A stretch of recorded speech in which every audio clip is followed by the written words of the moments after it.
안녕하세요. 토요미스테리 디바제시카입니다. 미국 오클라호마주 북동부 메이스 카운티에 위치한 스콧 캠핑장이 있습니다. 이곳은 1928년부터 걸스카우트들 위해서 운영해온 아주 역사 깊은 캠핑장이죠. 주변이 울창한 산림에다가 개울까지 흐르고 있어서 아이들이 자연을 탐구하기에 최적의 장소이기도 했습니다. 때는 1977년 4월. 다가오는 걸스카우트 여름 캠프 준비로 바쁜 와중이었는데요. 스콧 캠프장의 상담사 한 명이 자신의 숙소에 누군가 침입했다라는 걸 감지하게 됐죠. 그래서 막 뒤져보니까 이상하게도 가져갈 만한 귀중품은 그대로 있고 오히려 상자에 들어있던 도넛만 없어졌습니다. 그런데 옆에 쪽지 하나가 남겨져 있었죠. 휘갈긴 글씨체로 섬뜩한 메시지가 적혀져 있었는데요. 우리는 텐트에서 3명의 여자아이를 죽여야 하는 임무가 있다. 이건 좀 지나친 장난 같은데. 분명 이상했지만 직원들은 그저 누군가의 장난이라고 생각했기에 이 일을 크게 문제 삼진 않았습니다. 그로부터 2달이 지난 1977년 6월 12일 매직 엠파이어 의회 소속의 걸스카우트 학생들이 여름 캠프를 위해 스콧 캠프장을 찾게 되죠. 아이들의 나이가 대부분 8살에서 11살 정도였어요. 약 2주 동안 캠핑장에서 보낼 계획이었죠.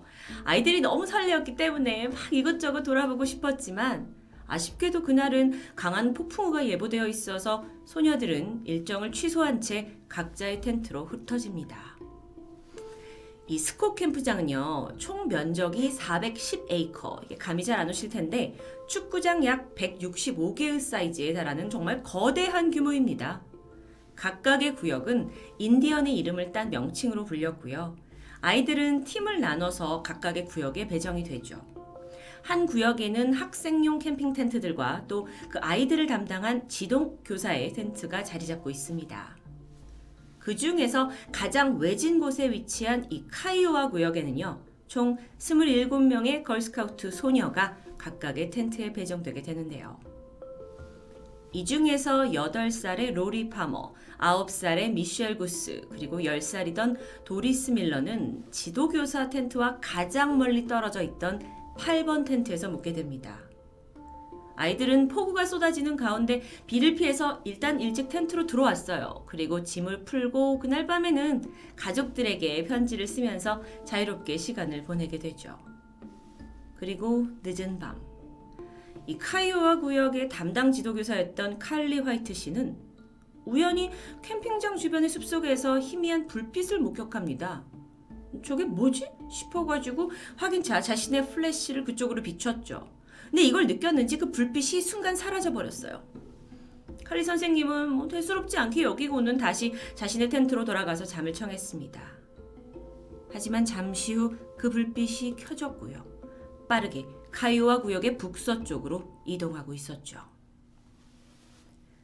6월 13일 새벽 1시 30분경입니다. 모두가 잠들었고 캠핑장은 고요했는데요. 그런데 이때 그 칼리 선생님이 텐트 밖에서 낯선 소리를 들었습니다.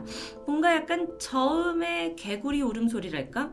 또는 동물의 신음 같은 느낌이었습니다. 그녀는 소리의 근원을 알아보기 위해 잠시 텐트 밖으로 나가게 되는데 여전히 비바람에 폭우가 내리치고 있는 상황이었기 때문에 확인은 힘들었고요. 다시 텐트로 돌아와서 잠을 청하죠. 약 30분 후인 새벽 2시, 이번에는 7번 텐트에서 자고 있던 걸스카우트 학생 한 명이 부스럭거리는 소리에 잠깐 잠에서 깨게 돼요. 보니까 누군가가 텐트 덮개를 들추고는 안에 손전등을 비추는 걸 보게 되죠. 그러더니 주변에서 서성이던 그 실루엣이 금세 사라졌어요. 아이는 선생님이 확인을 하러 돌아다니시나 보다 하고 다시 잠에 듭니다. 그리고 그로부터 1시간이 지난 새벽 3시, 이번엔 카이오와 지역이 아닌 다른 캠핑장에 있던 소녀가, 그러니까 꽤 거리가 있던 곳에 있던 소녀가 이 카이오와 쪽에서 엄마! 엄마! 하는 비명소리를 듣게 돼요. 이 또한 아이는 누군가의 잠꼬대라고 생각합니다. 그렇게 캠핑장의 어두움이 끝나고 날이 밝아왔던 오전 6시쯤 밤새 내렸던 폭우가 멈췄습니다. 이제 기상을 하신 칼리 선생님이 샤워장으로 이동을 하게 돼요. 그런데 마침 수풀에서 눈에 띄는 물건들이 있습니다. 마치 보란 듯이 놓여있는 침낭 3개. 텐트 안에 이게 있어야 되는데 왜 이게 밖에 나와 있지? 어딘가 불길함을 느낀 그녀가 가까이 다가갔고 침낭 안쪽을 살펴보는데 아이들이었습니다. 곧이어 다른 직원들이 한정에 도착했고 이 참혹한 광경에 말을 잃고 말았죠. 침낭 안에 누워있는 여자아이들의 시신. 8번 텐트에 있었던 로리와 미셸, 도리스였습니다. 이 침낭은요, 원래 있던 8번 텐트에서 약 137m 정도 떨어진 곳에서 발견됐는데 3개 모두 땅에 질질 끌려온 흔적이 그대로 남아 있었죠. 캠프 관계자는 일단 모든 스케줄을 취소하고 학생들을 황급히 버스에 태워 돌려보냈습니다. 그리고 신고를 받은 경찰이 도착해서 수사가 드디어 진행되죠. 먼저 범인이 남기고 한 흔적을 좀 살펴보면 아이들 시신 근처에서 빨간색 손전등과 접착 테이프, 그리고 아이들의 손발을 묶을 때 사용한 나일론 끈이 발견됐습니다. 특이하게도 손전등의 렌즈 부분이 신문지로 감싸져 있었는데요. 이걸 추측해보자면 범행 당시에 이제 빛이 바깥으로 새어나오는 것을 방지하기 위해 이렇게 신문지로 쌌던 것으로 보이죠. 그리고 이 신문은 툴사 월드의 4월 17일자 발행분이었습니다. 그거 외에도 8번 텐트 안에 들어가 봤더니 피 묻은 발자국과 여러 혈흔이 보였는데요. 범인이 매트리스 커버와 수건으로 핏자국을 지우려 했던 흔적도 고스란히 남아 있었죠. 도대체 무슨 이유로 이 어린 아이들을 무참히 살해한 걸까요? 그런데 수사관들이 범위를 확대해 나가면서 그날 밤 캠프의 다른 직원이었던 수잔의 선글라스도 사라졌다는 걸 알게 됩니다. 그러니까 범인이 살인뿐만 아니라 과감한 절도 행위까지 병행한 것으로 보이죠. 이유가 뭘까요? 일단 텐트에 튀어있는 그 핏자국으로 봐서 로리와 미셸은 이미 텐트 안에서 사망한 채 끌려 나온 것으로 보이고요. 그 중에 도리스는 밖으로 끌려 나간 후에 살해된 것으로 보입니다. 미셸과 로리의 사이는 뒤통수에 생긴 외상이에요. 그러니까 둔기로 강하게 맞은 흔적이 있었죠. 그런데 반면 도리스의 사이는 좀 달랐습니다. 목이 졸린 질식사였고요. 심지어 얼굴은 폭행으로 인해 알아보기 힘들 정도였죠. 게다가 세 아이 모두 포박이 된 채 성폭행을 당한 흔적이 발견됩니다. 사진에 보이는 10살 도리스는 성적이 우수한 우등생이었습니다. 사실 아이는 이 걸스카우트 캠프에 별로 오고 싶지 않았는데요. 엄마가 캠프에 가서 독립성을 키워야 한다고 설득을 해서 오게 됐다는 사연이 있었죠. 또 다른 피해자 9살 미셸은요. 축구부에서 선수로 활동하던 아주 밝고 씩씩한 아이였습니다. 예전부터 걸스카웃을 했고 1년 전에도 이 캠프에 참석한 적이 있죠. 미셸의 부모는 별다른 걱정 없이 올해에도 아이를 참석시켰고 이런 비극을 전혀 예상하지 못했죠.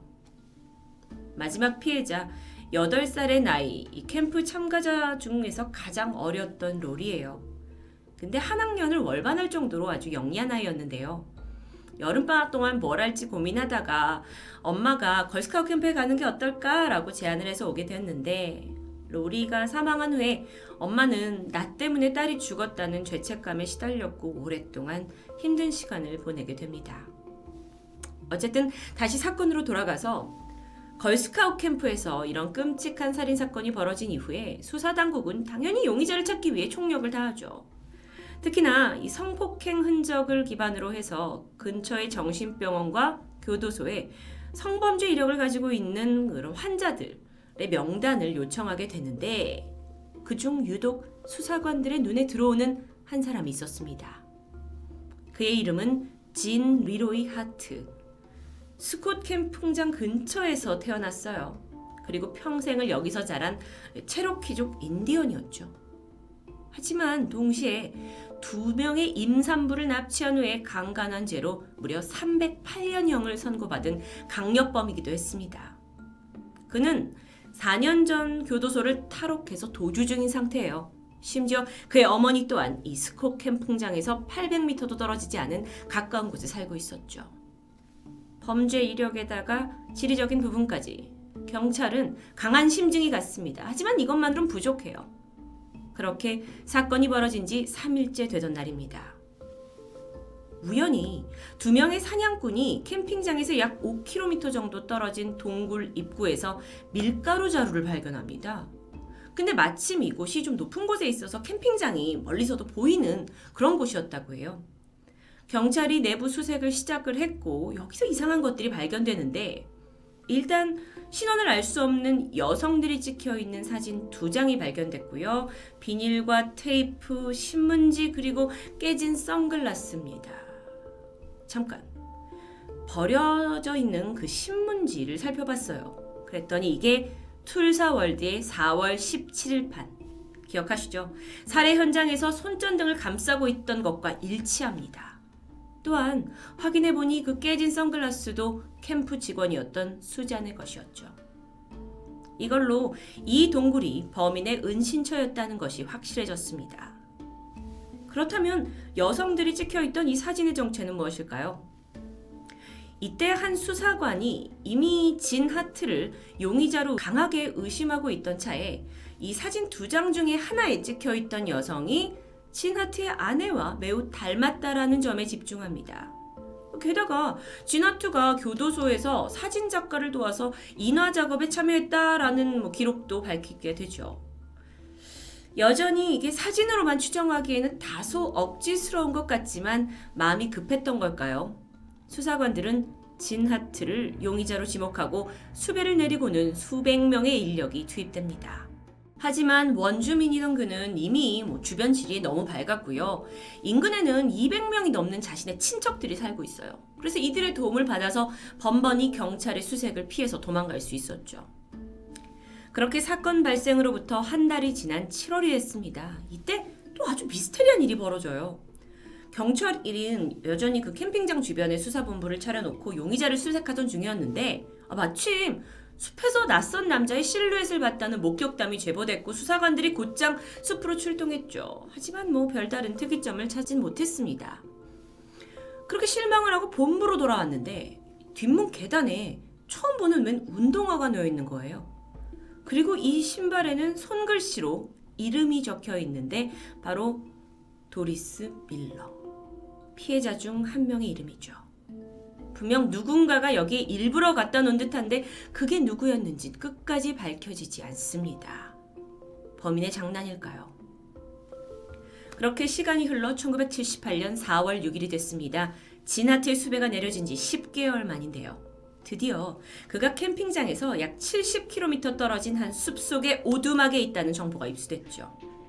경찰은 불시에 그곳을 덮쳤고 숨어있던 진 하트를 순순히 체포합니다.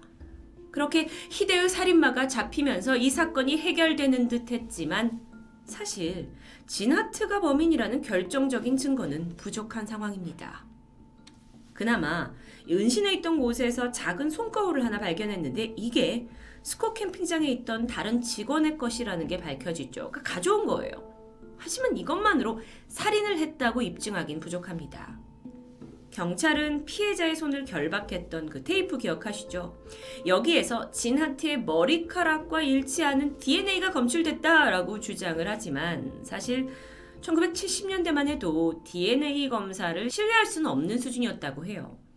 게다가 텐트 안에 있던 족적? 이건요, 진 하트의 발보다 훨씬 작았습니다.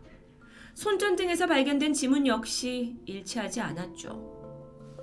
한편 진 하트의 가족들은 아들이 결백하다고 굳게 믿으면서 이건 인디언 원주민을 모합하는 백인 보안관들의 함정이라고 강하게 주장했습니다. 그런데 여기서 충격적인 반전이 등장하죠. 앞서 피해자들이 성폭행을 당한 흔적이 있었는데요. 그 체내에 정액이 남아 있었습니다. 문제는 진 하트가 몇 년 전에 정관 수술을 받았기 때문에 이론적으로는 정자를 생산할 수 없는 상황이라는 거죠. 결정적입니다. 결국 많은 사람들의 예상을 뒤엎고 진 하트는 증거 부족으로 재판에서 무죄를 선고받게 돼요.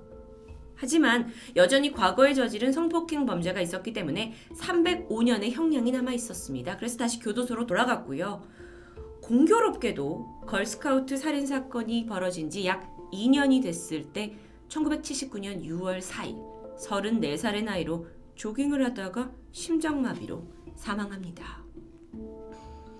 이 사건은 초기부터 용의자가 진 하트에 초점이 맞춰서 진행이 됐어요. 그리고 나서 진 하트가 아니다라고 결정이 난 후에는 방향을 잃어버리게 됩니다. 3명의 무고한 여자아이가 살해된 걸스카우트 캠핑장 살인사건. 이후 영원히 미제 사건으로 남게 되죠. 물론 시간이 지나서 2002년과 2007년 두 차례에 걸쳐 범죄연구소가 남아있는 정액에 대한 DNA 재검사를 실시하긴 했어요. 하지만 이게 30년 정도 지났습니다. 그래서 제대로 된 결과를 검출하는 데는 실패하고 말죠. 그리고 참극을 겪은 스콧 캠핑장은 1977년을 마지막으로 더 이상 걸스카우트 캠프를 개최하지 않기로 결정합니다. 범인은 정말 누구였을까요? 경찰이 처음부터 용의자를 잘못 지정한 걸까요? 아니면 진 하트가 요리조리 잘 빠져나갔던 걸까요? 그때의 수사 방식은 지금만큼 발전하지 않았을 테니까요. 그런데 여기에 풀리지 않았던 수수께끼에 대한 또 다른 반전이 있습니다. 재판 당시 검찰은 진 하트의 정관 수술이 완벽히 시행되지 않았다고 의심했습니다. 수술을 집도한 의사가 알고 보니 70세의 고령이었고, 만약 정관 수술이 부분적으로만 성공할 경우에는 기형적인 모양이긴 하지만 충분히 정자가 생성될 가능성이 있다는 거죠. 피해자 체내에서 검출된 정자는 기형적인 상태였어요. 실제로요. 그리고 O형의 비백인 남성, 그러니까 백인 남성이 아닌 사람의 것이었죠. 추후 진 하트가 교도소에서 사망한 이후에 부검이 진행돼요. 그런데 검찰의 주장대로 정관 수술이 실패한 상태로 보여지죠. 게다가 혈액형은 O형입니다. 정말 진 하트는 결백했을까요? 처참한 새 아이, 걸스카우트 아이들의 죽음은 범인도 찾지 못하고 정확한 살해 동기도 베일에 쌓인 채 미국에서 여전히 유명한 영구미제 사건으로 남아버립니다. 지금까지 토요미스테리 디바제시카였습니다.